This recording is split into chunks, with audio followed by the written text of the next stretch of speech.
Hi అండి. అందరూ ఎలా ఉన్నారు? నేనైతే చాలా బాగున్నాను. మీరు కూడా చాలా చాలా బాగుండాలని మనస్ఫూర్తిగా కోరుకుంటూ ఈరోజు మార్నింగ్ టు ఆఫ్టర్నూన్ రొటీన్ అయితే మీరు షేర్ చేసుకుంటున్నా అండి.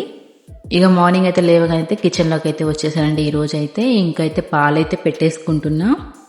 ఈరోజు ఏంటంటే చాలా తొందరగానే లేచానండి. నేను మామూలుగా అయితే కొంచెం లేట్గా లేస్తాను. ఈరోజు తొందరగా లేచేసి సరికి ఇంకా పనులు కూడా తొందరగా చేసేసుకుందామని చెప్పేసి ఇంకా కాఫీ అయితే కలిపేసుకుందామని చెప్పి పాలు అయితే పొంగినాయండి. ఇంకా పాలు కూడా ఆఫ్ చేసేసుకొని ఇంకా కాఫీ పొడి వేసుకొని ఇంకా కాఫీ అయితే కలిపేసుకుంటున్నా. ఇంకా మా పిల్లలు అయితే 8కి వెళ్తారండి స్కూల్కి. ఇంకా టైం ఉంది కదా అని చెప్పేసి నిదానంగానే చేసుకుందాంలే అని చెప్పేసి అయితే కాఫీ అయితే నాకు మా వారికి అయితే కలిపేసుకున్నాము. ఇంక ఇద్దరం కూడా కాఫీ తాగేసాం. ఇంకా బయట అయితే అంతా క్లీన్ చేసేసుకున్నా కార్డర్ మొత్తం.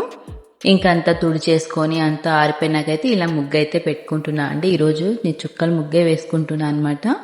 6 చుక్కలు 2 వచ్చేలాగా అయితే పెట్టుకోవాలి. చాలా ఈజీ ముగ్గు ఇదైతే, ఎవరికైనా వచ్చేస్తుందండి. ఇలా చిన్న చిన్న ముగ్గులు అయితే నాకు బాగా వస్తాయి అన్నమాట చుక్కలతోటి. పెద్ద ముగ్గులు అయితే అంత చుక్కల ముగ్గులు అయితే వేయలేను అనమాట. కానీ బాగుంటుంది చుక్కల ముగ్గులు వేస్తే ఇంటి ముందు. ఇంకా ఇట్లా చుక్కలతో అయితే ఒక చిన్న ముగ్గు అయితే వేసేసానండి. చాలా బాగుంది. మీకు కూడా నచ్చిందా? మీకు కూడా నచ్చిందని అనుకుంటానండి నేనైతే.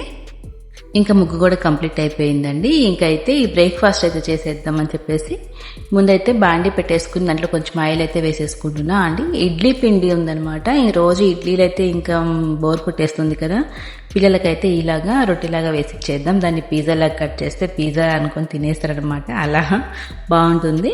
ఇంకా చిన్న పిల్లలకైతే ఇష్టంగా కూడా తింటారు. ఇంకని చెప్పేసి ఇడ్లీ రొట్టెలాగా అయితే వేస్తున్నా. బాగుంటుందండి. ఇది కూడా బాగా గోల్డ్ కలర్లో అయితే కాల్చుకోవాలి దీన్ని. ఇలా పిండి వేసేసి మూత పెడితే మంచిగా ఉడికిపోతుంది. ఇంకైతే 2 వైపులు అయితే కాల్ చేసుకుంటే రొట్టె అనేది రెడీ అయిపోతుందండి. ఇంక ఇది కూడా పక్కకైతే పెట్టేశాను. ఇంకా నెక్స్ట్ పాపకు కూడా వేసేద్దామని చెప్పేసి ఇద్దరికైతే వేస్తున్నాను. ఇంక ఇలా పెట్టేసి అయితే దీని అయితే ఇట్లా పిజ్జా లాగా అయితే కట్ చేశానండి. ఇట్లా పీసెస్ లాగా బాగా లోపల కూడా ఉడుకుతుందనమాట మనం ఇట్లా మూత పెట్టడం వల్ల. అయితే పిల్లలు అయితే చాలా ఇష్టంగా తింటారండి ఇలా కట్ చేసి ఇస్తే. ఇంకా దీంట్లోకి అయితే పండుమిరపకాయ పచ్చడి అయితే పెట్టాను కదండి నేను. ఆ పచ్చడి అయితే పోపు పెట్టేద్దామని చెప్పేసి పోపుకి అయితే రెడీ చేసుకుంటున్నాను. ఆవాలు, జీలకర్ర, శనగపప్పు, ఎండుమిరపకాయలు, వెల్లుల్లి రెబ్బలు ఇవన్నీ దంచేసుకొని వేసుకొని పోపు వేసేసుకొని, పోపు అంతా చల్లగా అయిపోయాకండి పచ్చడి మనకి ఎంత కావాలో అంత పచ్చడి వేసేసుకొని కలిపేసుకొని చల్లగా అయిపోయినాక ఒక బాటిల్లో పెట్టుకుంటే సరిపోతుందండి. చూడండి పచ్చడి కలర్ ఎంత రెడ్గా ఉందో. ఫ్రిడ్జ్లో పెట్టేసాను కదా, చాలా బాగుందనమాట.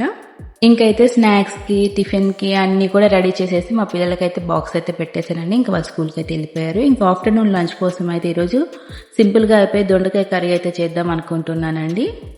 ఇలాంటి కర్రీస్ కూడా అప్పుడప్పుడు చేయాలని చెప్పేసి అయితే ఈరోజు ఈ దొండకాయ కర్రీ అయితే చేస్తున్నాను. ఇంకా ఉల్లిపాయలు, టమాటాలు అయితే ఇట్లా నూనెలో వేయించుకొని దాంట్లోనే కొంచెం అల్లం పేస్ట్ అయితే వేసుకోవాలండి. ఈ కర్రీకి అల్లం పేస్ట్ కూడా మంచిగా వేగినాక అయితే దీంట్లో మనకు టేస్ట్ సరిపడా ఉప్పు, కొంచెం పసుపు వేసుకొని చక్కగా వేయించేసుకోవాలి. ఇదంతా మగ్గిపోయినాకైతే దొండకాయలు అయితే కట్ చేసి పెట్టుకోవాలండి ముందుగానే. ఆ దొండకాయలను కూడా వేసేసుకొని చక్కగా కూర అంతా కలిసేలాగా అయితే దీనికి మసాలా అంతా పట్టేలాగా ఒకసారి కలిపేసుకొని ఇంకా దీంట్లో టేస్ట్ సరిపడా అయితే కారం కూడా వేసేసుకోవాలన్నమాట. ఇంక ఇదంతా కూడా వేసినాక మొత్తం ఇంకోసారి కలిపేసుకొని కొంచెం ధనియాల పొడి వేసేసి అది కూడా వేసేసి వేయించేసుకుంటే మనకు కావాల్సినంత వాటర్ అయితే పోసేసుకొని చక్కగా ఉడికేంత వరకు అయితే పోసుకోవాలండి. వాటర్ మరీ ఎక్కువ పోయకూడదు. ఒక టీ గ్లాస్ అంత వాటర్ అయితే పోసేసుకొని ఇంకా కుక్కర్ విజిల్ పెట్టేసి ఒక 2 విజిల్స్ పెట్టుకుంటే చక్కగా దొండకాయ కర్రీ అనేది రెడీ అయిపోతుందండి. ఈ దొండకాయ కర్రీ అనేది రైస్లోకి కానీ రోటీలోకి కానీ బాగుంటుంది అసలు. పిల్లలు కూడా తింటారనమాట ఇట్లా రైస్లో కలిపి పెట్టేస్తే. మీకు కూడా నచ్చిందా అండి? ఈ రోజుకైతే వీడియో ఇంతేనండి. ఇంకొక మంచి వీడియోతో అయితే మీ ముందుకు వచ్చేస్తా. థ్యాంక్ యూ సో మచ్ అండి.